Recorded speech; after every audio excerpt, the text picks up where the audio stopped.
Muhammad Ali is the most famous sportsman who has ever lived. But he's also an American icon who has had a love affair with Britain for nearly 5 decades. Over the next hour, and featuring previously unseen footage, we'll hear from the friends he made in this country. He used to stand outside that front door and he used to do magic tricks for the kids. From the reporters who followed him. I really got to like the man a great deal, almost love him. And from the British fighters who faced him in the ring. He was taller than me, he was bigger than me, and he was a lot bloody better than me. As he celebrates his 70th birthday, this is the story of what Muhammad Ali made of his time in the UK. But the cars are too small, the streets are too narrow, and I haven't seen as many pretty girls like I do at home. We'll hear the tales of the ordinary British people who have never forgotten their encounter with the man they called the greatest. Meeting Muhammad Ali was probably the best thing that's ever happened to me in my life. I've actually sparred with him. There's not many 17-year-olds can say that. I'm hit. Yeah, he's pretty good.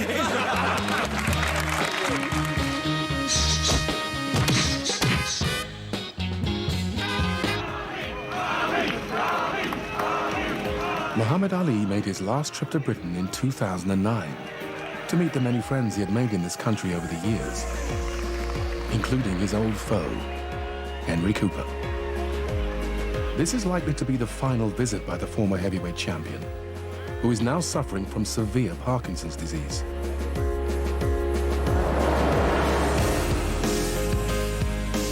During his time here, he traveled to Hyde on the outskirts of Manchester, and the hometown gym of one of this country's most successful boxers, Ricky Hatton. You come, you slip, you drop, you know, hook, bang, and then back on the outside.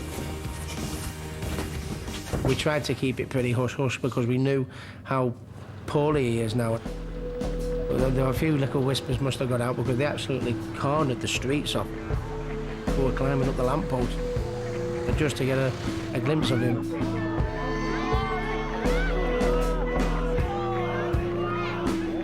He got out of the car, put the wheelchair out for him, and he sort of like threw it out of the way and said, "No, I'm walking into Ricky's gym." And you could see what an effort it was for him, but I mean, that summed him up really. We said, "Hey Ricky," you know, I thought, oh my God, he knows me.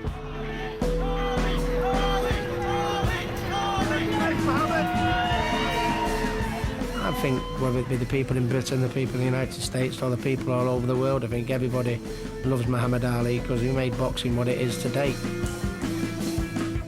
Ali is now an international sporting hero and hugely popular in this country. But it wasn't always like that. He first came to the UK in 1963, then a world heavyweight hopeful fighting under his original name, Cassius Clay, to take on local hero Henry Cooper. And he immediately antagonized the British public. From the moment he got off the plane from America for that first fight with Cooper, Clay had been telling everybody he's going to fall in 5. And he kept putting up his 5 fingers all the way leading up to the fight. Well, Henry Cooper's nothing but a tramp. He's a bum. I'm the world's greatest. He must fall in 5 rounds, but if you talk about me, I'll cut it 3. He was an extremely brash 21-year-old, and people in this country hated him. This will be no contest. This will be a total annihilation. Any special training? No special training. Just be at the fight. I'm ready to back up everything I'm saying, and I'm through talking. This was a deliberate PR strategy developed by the young heavyweight and his wily trainer, Angelo Dundee, to whip up interest in the fight. I knew about England. I knew what type of individuals they liked. They liked a close-mouthed sort of a guy that didn't brag or anything. I knew right away they weren't going to like my guy right away because he talked. And a lot of these people are booing me and making remarks at me on the street, and that's just going to make it hard on Henry Cooper. We got some notoriety, some publicity, and we sold tickets. That was important. Henry Cooper passed away in 2011, but he often talked about this famous clash with his sons, John and Henry Marco. That's you, isn't it? Yeah, that's us. Ledway Drive. Yeah. Oh, first time. Yeah. And he told them that he took Clay's showmanship with a pinch of salt. You know, it wasn't personal. Dad always used to say to us afterwards, he always used to have a glint in his eye. He didn't mean it, you know, it was just his way of selling things to the public, you know, and it was a good way of selling because nobody'd done it before. But Cooper was certainly the underdog. Cassius Clay was the Olympic champion, undefeated in 18 professional bouts and about 2 stone heavier. The British boxer decided to even up the odds, for the weigh-in at least. Dad was always lighter than Muhammad Ali, and Jim Weeks, his manager, decided a good thing to do was to put some lead weights in his shoes and in his hands, so that didn't give Ali too much of a psychological advantage. But Clay discovered his own source of inspiration at the weigh-in, which was staged at the London Palladium. Clay found a robe and a crown lying in the dressing room, left over from the previous winter's pantomime. So he stole it. And we went in the ring with the crown on his head. Said, don't do that, we'll get killed. But you know, it was strictly tongue-in-cheek, we're having some fun. We had the king, they had the queen. When the fight started, Henry was matching Clay, and Clay was showboating a lot. It was a fight attended by many celebrities, and he noticed sitting at the ringside was Elizabeth Taylor. Elizabeth Taylor had just made the film Cleopatra. His eyes widened and his mouth, "Hiya, Cleopatra," and a few seconds later, Henry hit him. Everybody stood up because they thought he'll never recover from that punch. Henry's hammer had landed just seconds before the end of round 4. Clay was saved by the bell, but he was still in trouble. But when he hit my guy with a left hook on the chin, I know I needed to buy some time. Angelo Dundee is accused of tampering with Clay's glove to delay the start of the next round. Came back to the corner wobbly. I told the referee to come over and can't go on because the glove was split. The glove never was split, I just opened it up a little more. That quick thinking added a crucial 5 seconds before the start of the next round. People say it didn't make much time, but Dad said even if it's 5 seconds, when you're that fit, you recover straight away. So it made a difference. Dundee is also said to have given Clay smelling salts to revive him, which would have disqualified his boxer. Smelling sauce was taboo, you're not supposed to use it. But you know, I just happened to have a little piece of smelling sauce capsule in a towel, and I was rubbing him with the towel, nice and easy, under his nose. So I utilized the smelling sauce.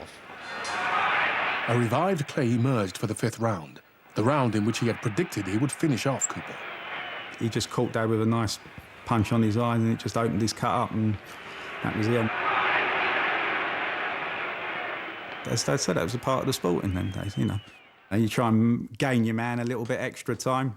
Yeah, just good thinking of his manager. That's what you got. That's what you pay him for. They look after you in the ring when you're there.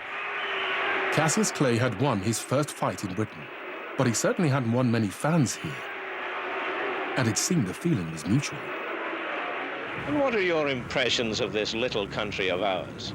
Well, Great Britain is a nice place, but I'm from America and I'm not used to it. The cars are too small, the streets are too narrow. I like open spaces, and I haven't seen as many pretty girls like I do at home. Clay returned home to challenge Sonny Liston for the world heavyweight title. Sonny Liston was considered a monster, an unbeatable monster. Clay outfought him. It was Liston who quit. Clay became heavyweight champion of the world.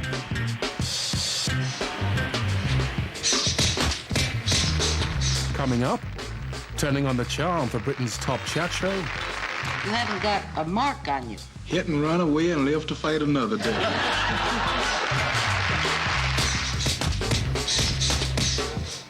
And the story of an unlikely friendship on an Oxfordshire housing estate. Greatest person I've ever met. Not the fame, not the boxing. I'm talking about him as a man.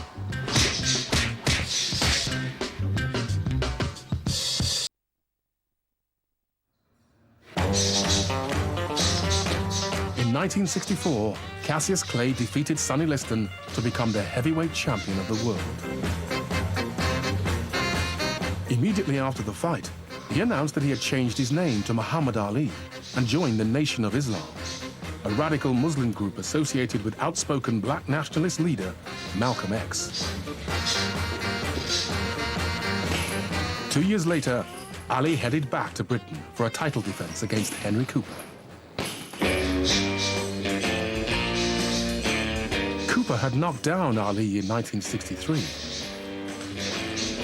But when the American returned 3 years later with trainer Angelo Dundee, he had become a major celebrity. When we first came to England, the first fight, we could walk the streets, nobody bothers. But when he came back, he got to be a controversial figure. We couldn't move. This fight captured the imagination of the boxing public. The self-proclaimed greatest in a 15-round rematch with the best of British. The excitement even reached Henry Cooper's suburban home and his 5-year-old son, Henry Marco. You know, when this fight was going on, I was looking out the window, and you see all these people outside. That was really exciting. It made you realise that something special was going on, and Dad just wasn't your dad. Dad was a famous, sportsman. But Henry Cooper's Italian wife, Albina, was no fan of his profession. Mum hated boxing. In '66, Dad was quite keen for Mum to see the fight, and Mum really didn't want to go, but she went. What made you decide to go and see this particular fight? Because Henry's asked me to. He's never asked me before to go to see any of his fights, and I don't think I should let him down this time. The fight was staged at Arsenal's Highbury football ground in front of a sellout audience of 40,000 boxing fans. The atmosphere had been whipped up to almost sort of frenzied proportions. And here is Ali praying in his corner before he comes out for round one. Henry was boxing quite well, but it was very clear that the longer it went, the more Ali was getting into the ascendancy. Cooper well short. It was the fastest heavyweight there'd ever been, and Henry couldn't catch him. Cooper couldn't get close to Ali, but the world heavyweight champion was landing his blows, to the dismay of Henry's wife in the crowd. There's actually photos of Mum sort of with her head just buried in her hand. She hardly watched any of it.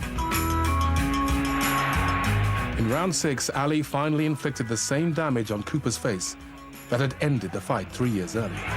Yes, Henry Cooper's left eye is badly cut. A fountain of blood shot up in the air and cascaded over Henry's head and shoulders, and he was literally covered in blood. And I shall never forget the look of horror on Ali's face at what he'd done. But that lasted a split second. Being the great pro that he was, he immediately started jabbing away at Cooper's injury to try and make it worse. I'm afraid it's a very bad cut. So it's all over. The great disappointment for Henry Cooper. Dad was in his changing room getting his eyes sorted. There was a knock at the door, and Ali walked in and just came up and shook Dad's hands and said, "I'm sorry the fight had to end that way." And Dad said to him, "Well, don't worry," he said, "that's just the nature of the game."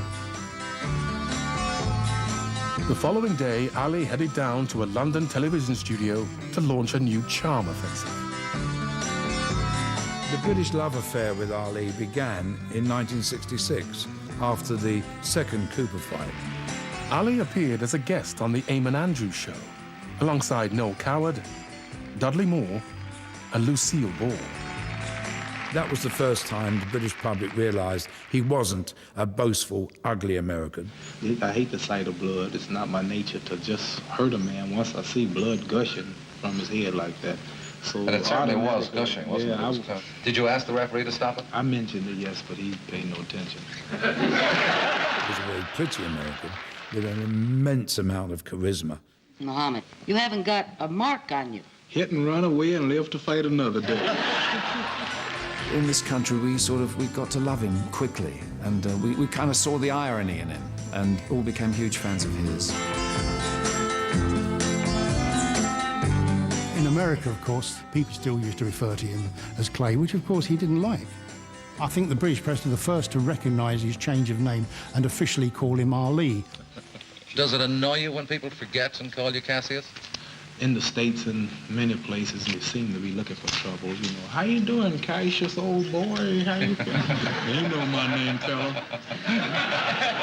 Well, I'm Mr. Ali. I'm sorry. But Let's have a word about the fight last night, Cassius. Muhammad. Muhammad, I'm sorry.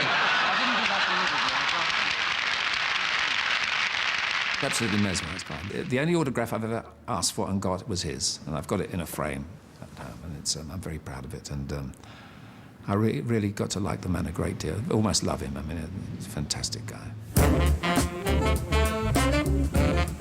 Ali had won over the British press and the public. Next, he had to beat another British boxer. In August 1966, he was to take on Brian London, nicknamed the Blackpool Rock. Well, I'm at Pontin's holiday camp in Blackpool. Not as a happy camper, you understand, but to watch Brian London of Blackpool prepare for the greatest fight of his life.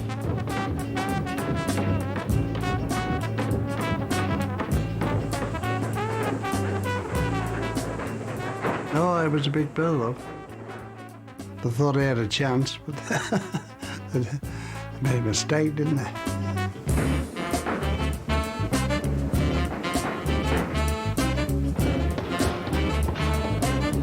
Brian London was a goodish heavyweight. I mean, he was a very strong, physically powerful man, but he didn't have anything like the kind of skill that could cope with Ali at the time.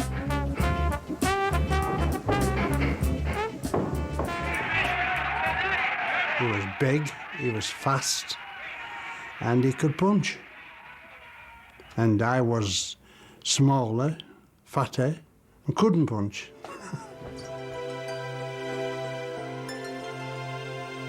Stopped me in 3 rounds, and that was it. I don't think I hit him. It was good money, and I got well paid for it. That's all I fought for. Every fight I've ever had, I've always had a go. But with Muhammad Ali, I thought, don't get hurt, Brian. I didn't try, which was wrong, totally wrong. I wish I could live my life again.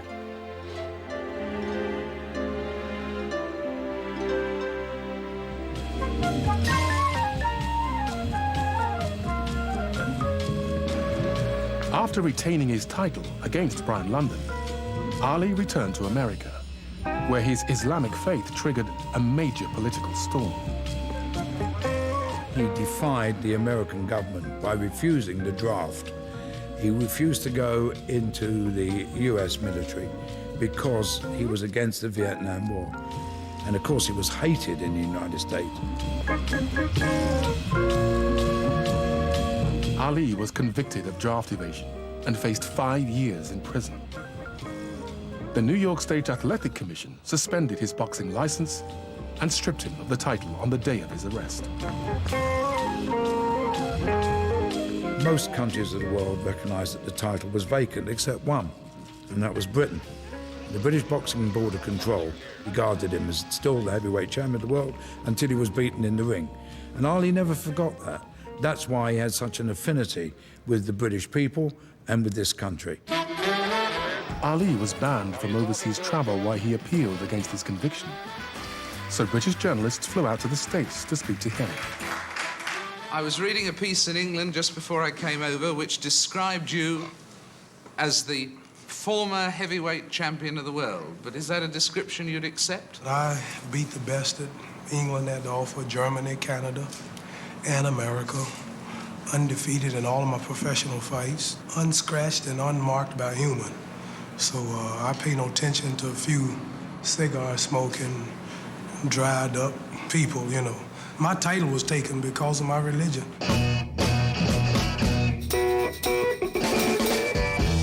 Back in Britain, a young bare-knuckle boxer called Paddy Moynihan was outraged by the actions of the US boxing authorities. It's a great injustice. He's standing up for what he believes in. That's got nothing to do with boxing. So I said, something's got to be done about it. What can be done? What can I do? Then all of a sudden, I thought the petition. I ended up in 3.5 years with 22,224 names and addresses, which I took to the United States Embassy in London. In 1971, the US Supreme Court rejected the charges against Ali on a legal technicality. He was free to return to Britain. He made contact, thanking me for what I'd been doing. Keep up the good work. I'll see you next time I'm in London. Muhammad Ali. Later that year, Ali headed over to Britain to promote Ovaltine. I never realized how many people I had following me, mainly old women and old men. Excuse me, I drink some Ovaltine. I always have moments. How do you mix it?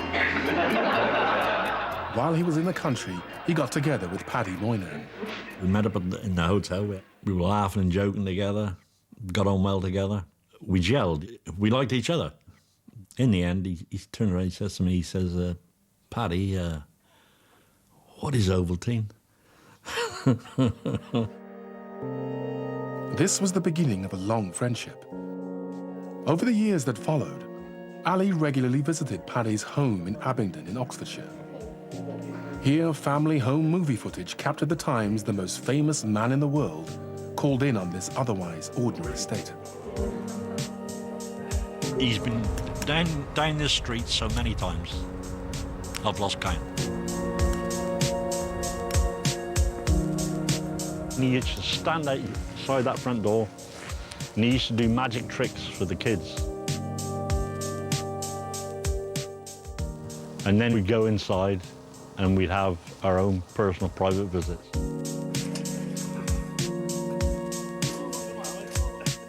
Me and him, we'd be playing around, right there, sparring in the middle of the road, laughing, joking about the air.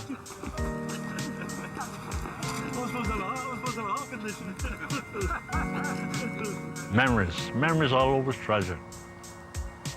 I miss the guy. The greatest person I've ever met. I'm talking about him as a man, as a friend. Not the fame, not the boxing. As a friend. That's all.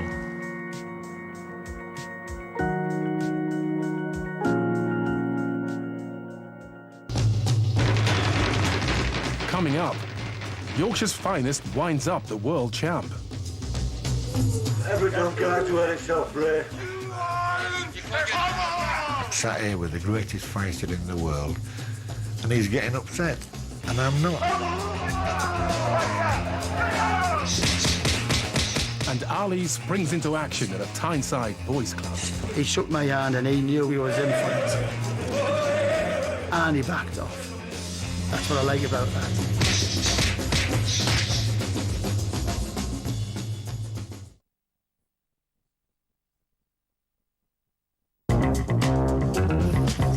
(1974). 10 years after he had first been crowned world champion, Muhammad Ali prepared for a new tilt at the title. Ali was now 32 years old and the clear outsider against the younger and more powerful George Foreman. I'm the greatest scientific fighter of all times, and you rank a street barroom bum to beat me. You must be out of your mind. But he still had his fans in the British press. I'd gone against everybody else and tipped Ali to win. Ali dropped Foreman in the 8th round to regain his title. And I'm afraid I did something very unprofessional. I actually leapt out of my seat and punched the air. Just weeks after he had regained his title in Zaire, Ali flew back into Britain.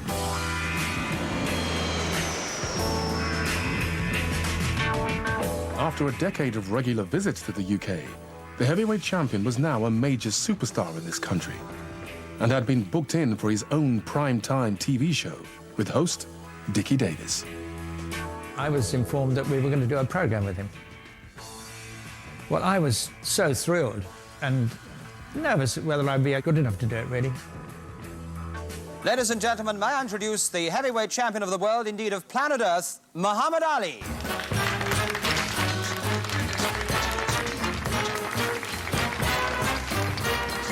And he came in and he was in such a great mood. And immediately he looked at me and he smiled. All the worry went. I think when he came to this country, he seemed so at ease. In many cases, you can say Britain can be ranked as #1 as far as supporting me is concerned. And the little hassles that I had there in the States, they just didn't pay no attention to them here, and they recognized me as their champion. The studio audience included Ali's old adversary, Henry Cooper. Oh, a terrible moment in my life. Oh, is when I 1963 when that Henry Cooper hit me. I tell you what, Henry, come up. Can we have an action replay on You that? trying to Because I just start want to know how it happened. Henry still looks good, too. He don't have no fat on him or nothing. You could see there was such fun between the two of them. They were having a giggle together, you know, and it was lovely. I'll show you what I was doing. I was in the corner. Come on, going Henry. backwards from Yeah, I was in the corner jabbing. Boy, he's one of the good. And that was it? Yeah, man, it's fast. He hit me so fast, he hit me before God got the news. They got on so well. Henry always had a terrific affection for Ali and spoke in such a glowing manner about him and loved him. Next question. Another less famous boxer was in the audience that day. 17-year-old Isaac Fleming had been invited down from a North London gym. Someone at a local youth club asked me if I wanted to go to meet Muhammad Ali. You know, and we said, yes, we jumped to it, but we probably didn't believe that it's going to happen anyway. You're sitting there and then you see Dickie Davis and you thought, this is real. Let's look to the future for a young man who's come to see you. He badly wanted to come to see you. His name is Isaac Fleming. He's a young boxer. He boxes? He boxes. I thought to myself, why me? Why are you calling me? Leave me alone, you know? What he box? Cigars, oranges, grapefruit? I was frightened, to be honest. I was really nervous and frightened at the same time. Pull your hands up. Then block my jab. How do you block this? Come on. Come on, show me something. You ain't nothing. Show me something. You tired already. Look at you, sucker. I'm hitting you already. You ain't got nothing. All the girls are watching. I'm beating you up. Come on. Yeah, he's pretty good. It's something that I would treasure all my life. Just being there with him, you know, in front of him. And it was brilliant. After beating George Foreman in 1974, the new world heavyweight champion fought 6 successful defenses in a little over 12 months. In 1976, the European heavyweight champion, Yorkshireman Richard Dunn, was to get his chance at Ali's world title. The pair met shortly before the fight at a London gym. Ali came in, right surprised, and I made a bit of a poem up about him. And I got right up to his face and I said, Muhammad Ali, I think you're a square. I'm going to retire you to a rocking chair. At 34, you ain't so young. You're going to get whipped by Richard Dunn. And that was my poem. I'm gonna die! That's right! I'm gonna die! First round to Dunn. But Ali hit back with a characteristically over-the-top press conference. Make it start and Igor! Hallelujah! Igor! Every donkey likes to hurt itself, Bray. He was blasting away, and I just said, every donkey likes to hit himself, Bray. He just jumped up, I'm the champion of the world! wanting and raving. And I just sat there, was quiet and content, you know, thinking, this is great, this is fantastic. I'm sat here with the greatest fighter in the world, and he's getting upset, and I'm not. And as we were walking past me, when we finished, he grabbed my elbow, and he said, boy, we're gonna make some money. And then he was gone. Unfortunately, the fight itself, held in Munich, was a less even contest than the war of words which had gone before. I was not interested in survival. I was interested in winning the heavyweight championship of the world. When the bell went, I went out to do my best, to hit him as often and as hard as I possibly could.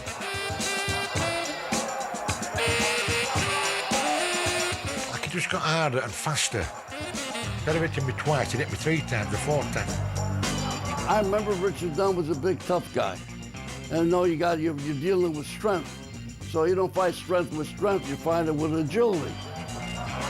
My guy kept nailing him, kept going down. I got up every time I got put down. And I thought, well, the 5th round, I'm going to go straight out and I'm going to have a real good go at him here. Bang, down and go again. I was down 5 times altogether. Well, I got my ass kicked, but that's besides the point. I enjoyed every single minute of it. Dunn might not have pulled off a shock result in the ring, but a surprise was in store for him when he returned to Britain the next day. We got off the aeroplane and there was a big Rolls Royce waiting for me, you know, like open top. And when we got to Bradford, there was 10,000 people there that day. And I couldn't believe it. It was just fantastic.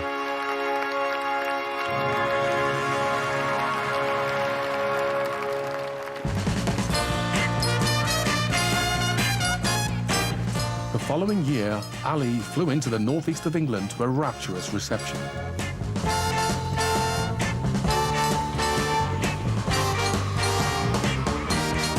He'd been talked into traveling to the region by Geordie painter and decorator Johnny Walker to raise money for local charities.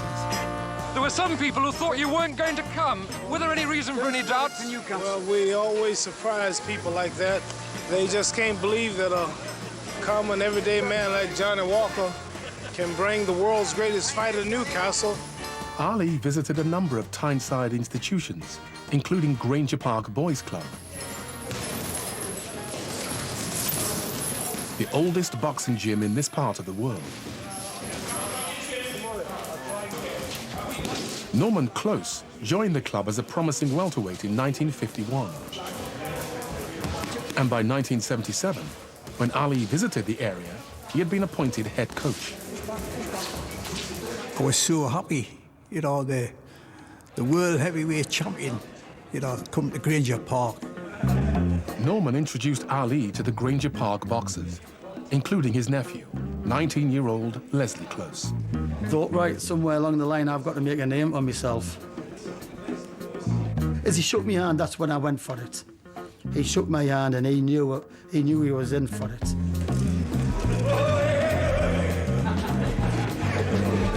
And he backed off. That's what I like about that.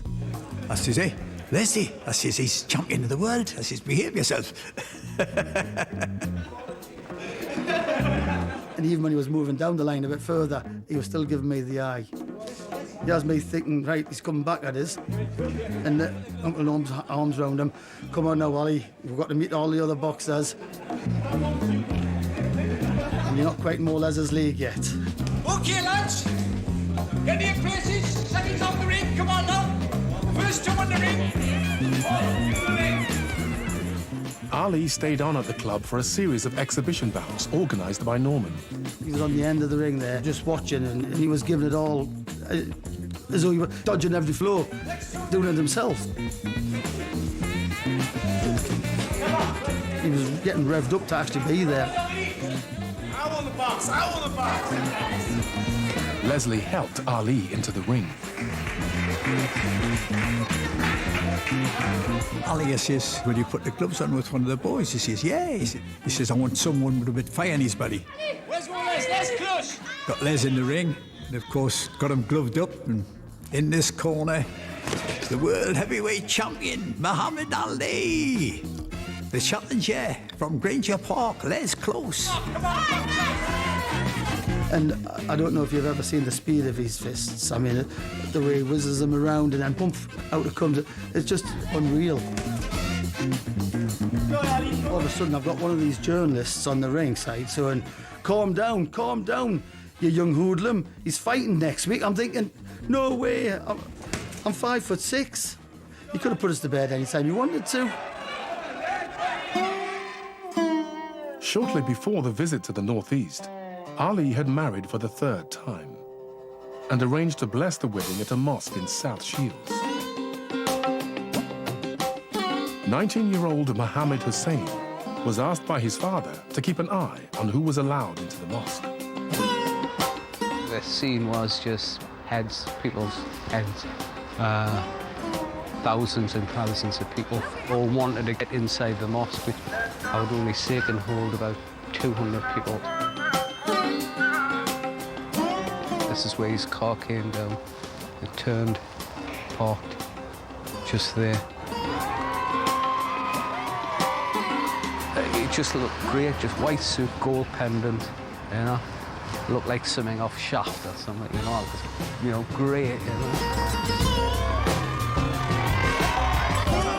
All of a sudden, people start coming through the gate. I got pushed by the sheer weight of the crowd, and I ended up in the main prayer room. Made his way with Veronica. The imam was waiting, and conducted the service.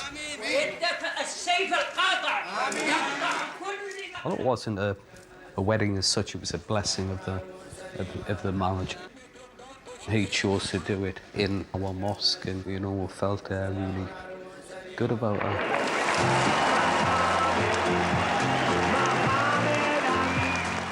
Ali completed his visit to the Northeast by taking questions from an invited audience at a Newcastle leisure centre. I'd like to take this opportunity to welcome you to the Eldon Square Recreation Centre. Could I ask you, Ali, what has been your greatest impression of the people in the city of Newcastle since you arrived here? Well, the greatest impression that I've had here is the peace that's in the city, the serenity, the unity, and the cleanliness. I asked the police officer, "Where's your pistol?" He said, "Man, we don't need that here. England is heaven compared to America. You all practice what people in my country preach."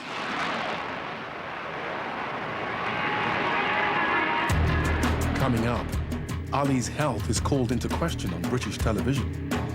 All those marvellous heavyweight title fights. Has it had any effect on you? Yes, made me 10-time meter.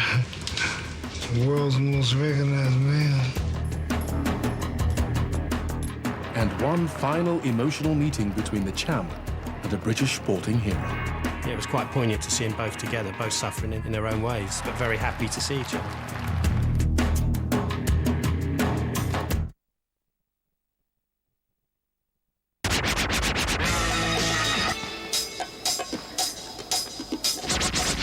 By 1980, world heavyweight champion Muhammad Ali had been a professional fighter for 20 years. The way he had stood up for his beliefs had won him millions of admirers in Britain and around the world. But his boxing career was drawing to an inauspicious end. Now 38 years old, Ali defended his title against his longtime sparring partner, Larry Holmes. His body was svelte. He looked like Tarzan, for God's sake. He looked like the old Muhammad, you know, with the build and everything. But it was empty. It was an empty tank.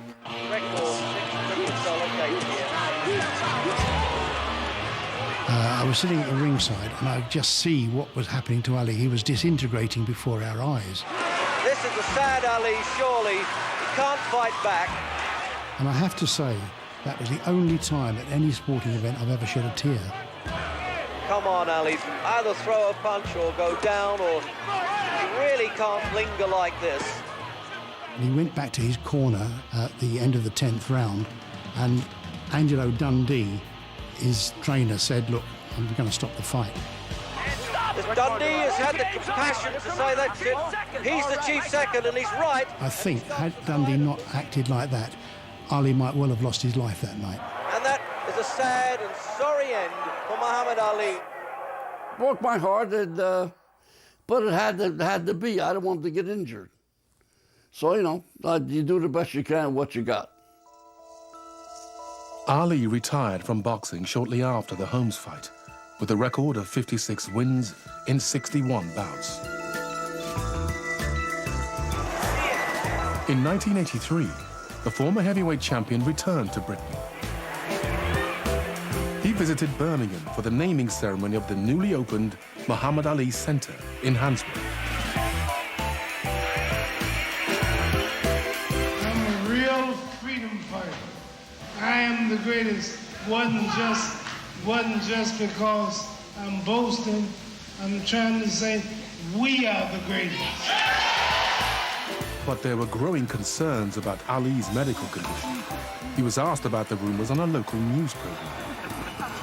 There was all sorts of stories going on about Muhammad Ali's health, but no one actually had come out and asked him. And there he is sitting in my studio. And I just felt the moment was right to ask that question.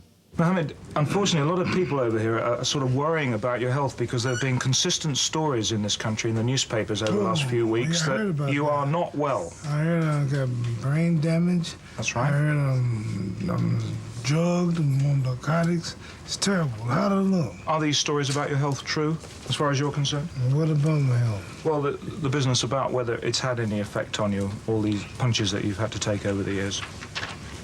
I don't recognize it. The year after visiting Birmingham, Ali revealed that he was suffering from the early stages of Parkinson's disease. As Ali's health has faltered over the last 3 decades, his visits to Britain have become less frequent. But his long relationship with this country and his amazing career in the ring were to inspire generations of British boxers. When I was young, I was about 8, and I started borderline getting myself into trouble. But my dad always loved Muhammad Ali, and he wanted me to get involved in boxing. I know we're due for the Ali shuffle, I think, any moment. It looks to me as though he's loosening up now. But I never had his skill, never had his rhythm. But I just had the vision. I just wanted to be like him when I grow up. Oh, yes. Oh, this is a brilliant Ali now. This is really back to his best. My first memories of Muhammad Ali, I was about 9 years old, and there was me and my 5 brothers and my sister all watching Muhammad Ali in black and white. Ali really starts to show off stuff, doesn't he? And he can afford to. There was this guy on the TV, you know, dancing around, and it was just absolutely brilliant to watch. Condition left in Ali, despite the mockery. You know, we'd watched other sports, obviously, and seen other athletes, but nobody had the sort of draw and pulling power of a Muhammad Ali. Oh, that uppercut, really, that wasn't damaging punch.